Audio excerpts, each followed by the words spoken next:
سلامونه او احترامات ملګرو، امید لرم چې روغ او جوړ وئ. زه یم ستاسو ورور، ستاسو ملګری امیر یوسفزی. ملګرو، شاید تاسو ما ډېرې مودې نه په سوشل میډیا باندې په خاصه توګه د فیسبوک نه تاسو ما پیژنئ. د کال 2012 نه واله د کال 2021 پورې ما مسلسل په فیسبوک باندې د پښتنو تاریخ، د پښتنو سیاسي مسایل او د پښتنو وسایل، د پښتنو چې کومې شخړې دي هغه ما بیان کړي دي او تاسو د هغې ګواهي که چېرې تاسو زه په هغې وخت کې فالو کړی وم. په کال 2021 کې چې کله د افغانستان پخوانی جمهوریت وغورځېدلو نو په هغې وخت کې ما په خپل فیسبوک کې یو پوسټ سریپ کړی و. او پوسټ دا و چې په هرات کې یو برید شوی، یو حمله شوې وه او په هغې برید کې د موجوده نظام 15 تنه چې دی په یو بس حمله کې وژلی شوي او د هغې پړه د هغې مخالف یو مذهبي ډلې په سر باندې اغستې وه. ما په یو ګروپ کې صرف د هغې ډلې په حوالې سره یو پوسټ وکړو او دا مې ولیکل چې داسې یو زمانه وه چې په افغانستان کې پخوا تش په نامه مجاهدین وو. هغوی به د هغې وخت د نظام په خلاف باندې د کفر او د اسلام فتوې ورکولې او هغوی به یې وژل. بیا د هغې په مقابل کې طالبان نه ووتل او هغوی ته به بیا چې دی کافران وي، غیر مذهبه به ورته وي او هغوی به یې وژل. بیا د هغه طالبانو په خلاف باندې دا ډله راووتله چې نن د هغې طالبانو په خلاف باندې هغه مذهب کاروي کوم مذهب چې په 80مه لسیزه کې مجاهدینو دا یې وخت سوشلیستو په خلاف باندې استعمال کړو او بیا د هغې نه پس د هغې مجاهدینو په خلاف باندې طالبانو استعمال کړو. نن هغه مذهب چې دی د طالب په خلاف باندې استعمالیږي. زما د پوسټ ټوله خلاصه دا وه، خو ولې فیسبوک په ما پسې په 15 منټه کې دننه نوټیفیکیشن راولېږلو چې موږ ستا اکاونټ چې دی مکمل سسپینډ کړی دی بغیر د سوارنې نه، بغیر د ریسټریکشن نه. بیا ما کوشش وکړو ما یو بل اکاونټ جوړ کړو، په هغې باندې ما لیکل پیل کړو. په هغې کې ما مختلف مضمونونه ولیکل د پښتنو په تاریخ، په جغرافیه باندې، په سیاسي مسایلو باندې، په بین الاقوامي سیاست باندې، د منطقې په سیاست باندې، د پاکستان په رویه باندې. او بیا څه موده پس هغه اکاونټ ته فیسبوک زما اکسس چې دی بند کړی، لارې بندې کړې چې ته را پیج دا اکاونټ نشي کولاولی. بیا ما بل اکاونټ کولاو کړو. بیا یو ملګری و هغه ما ته یو پیج جوړ کړو او په هغه پیج کې ما کار پیل کړو د تېرو 8 میاشتو نه چې ښه په پرمختګ سره چې دی روانو، مخ په وړاندې باندې روانو. ما دومره محنت وکړو په تېرو 8 میاشتو کې چې هغه پیج ما تقریبا 9,000 فالوورو ته ورسوه. ولې نن ما غوښتله چې هغې پیج ته زه یو ویډیو اپلوډ کړم. دغه ویډیو د امریکې په سیاست باندې وه. د ویډیو موضوع دا وه چې د امریکې سیاست څوک کنټرولوي. دغه ویډیو د نن تقریبا 2 میاشتې مخکې ما خپل یوټیوب چینل ته اپلوډ کړې وه. په یوټیوب چینل اوس هم پرته ده، تاسو دغه ویډیو کتلی شئ. هم هغه ویډیو ما فیسبوک ته اپلوډ کړه چې د امریکې سیاست څوک چلوي، د هغې تاریخي پس منظر ما بیان کړی دی چې امریکا څوک کنټرولوي نن سبا، پخوا چا کنټرولوله. دغه تاریخ ما صرف بیان کړی دی چې په 2 منټو کې دننه بغیر د سوارنینګ نه فیسبوک په ما پسې نوټیفیکیشن راولېږو چې موږ ستا پیج سسپینډ کړو. اوس ملګرو راځم مهمو خبرو ته. اخر فیسبوک داسې ولې کوي؟ دا یوازې فیسبوک نه کوي، نور سوشل میډیا پلیټفارمونه هم کوي، حتی الکترونیک میډیا هم کوي، اخبار هم کوي.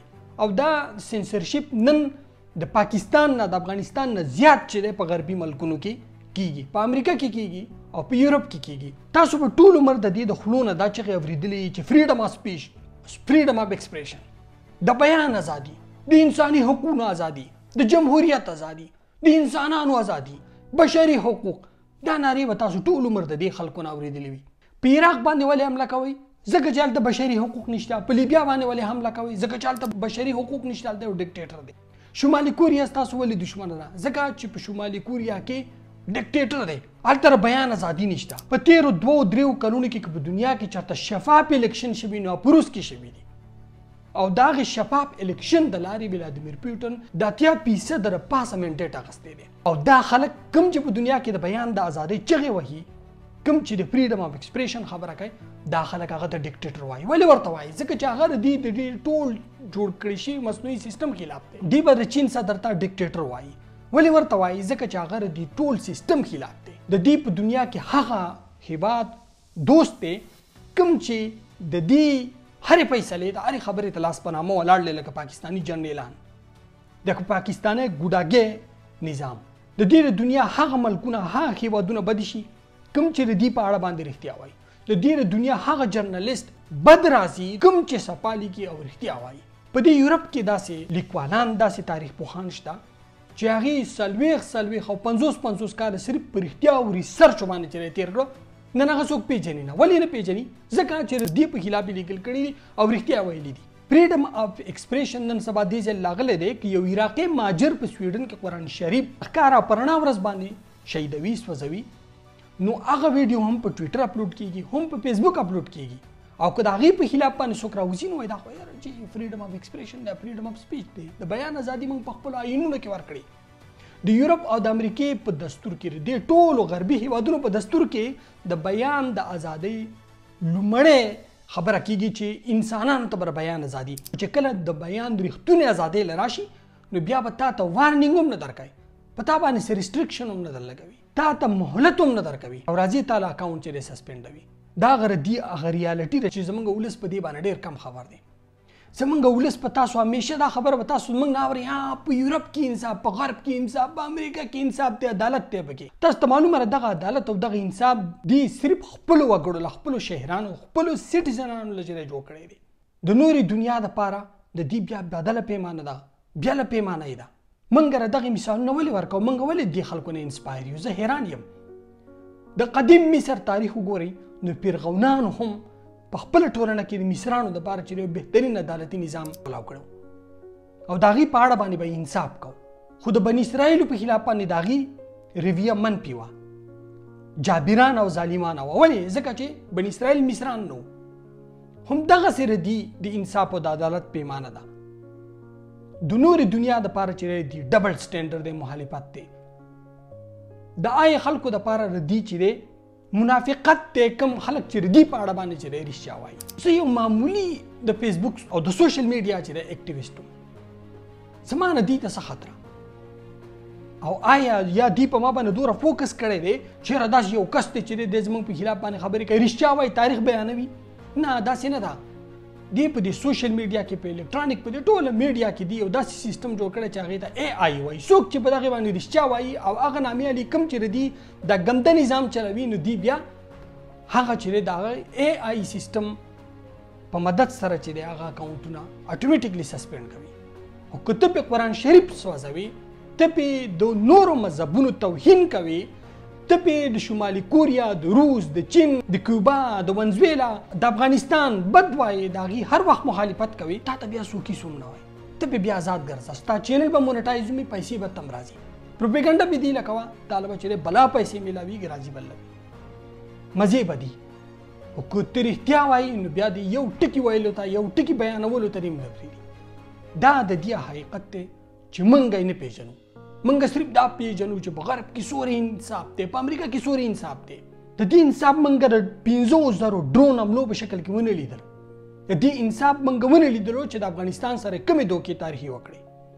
نن هم په غرب کې داسې پښتانه ناست دي، داسې خلک ناست دي چې د دې په انتظار باندې دي چې دی یو ځل بیا زموږ مدد وکړي چې په افغانستان کې بیا یو خونړۍ لوبه پیل کړو. بلا دي دلته ناست دي په یورپ په امریکا کې.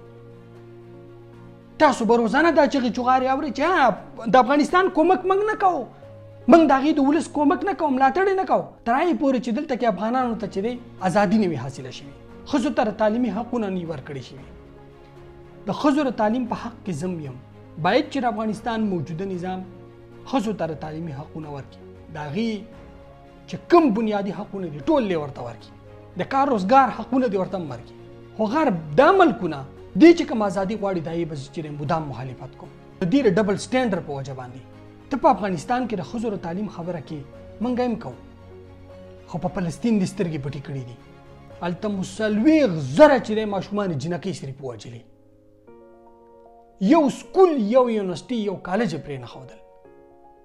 هلته د ښځو د تعلیم او حقونو خبرې نشته، خو په افغانستان کې شته، ځکه چې د افغانستان نه ستا سټراتیژیک مفادات بدل دي او د فلسطینیانو نه ستا سټراتیژیک مفادات نشته. ملګرو، زه نوره ځان نه مرۍ چې نه خوږومه، خو نن ما ته ډېر افسوس وشو، ځکه چې زما د 14-15 کالو خواري نن بیا یو ځل په خوړ لاړه.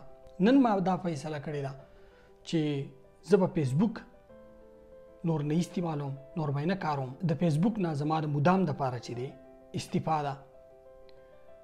تاسو که زه خوښېږم، که په ما باور وي، زما سره مینه ساتئ، په ما یقین ساتئ، نو زما یوټیوب چینل امیر یوسفزی @امیر 816 او زما ټیک ټاک اکاونټ هم په امیر یوسف زئی دی. کچری تاسو زما لیکونه خوښوئ، کچری تاسو زما وینا خوښوئ، تاسو زما دغه 3 واړه اکاونټونه فالو کوئ، سبسکرایب کوئ. ډیره مننه به وي. تر کومه پورې چې تاسو ملاتړ زما سره وي نو زه به تاسو ته دغه شان خپل تاریخ د پښتون افغان تاریخ بیانوم او دغه سی به تاسو ته د هغې په سیاسي مسایلو باندې، د هغې په وسایلو باندې او د هغې په تاریخ باندې زه په فارغ وخت کې، په وزګار وخت کې خامخا پوډکاسټونه کوم او هیله لرم چې دغه پوډکاسټونه به تاسو وخت په وخت باندې ګورئ. د خدای په امان.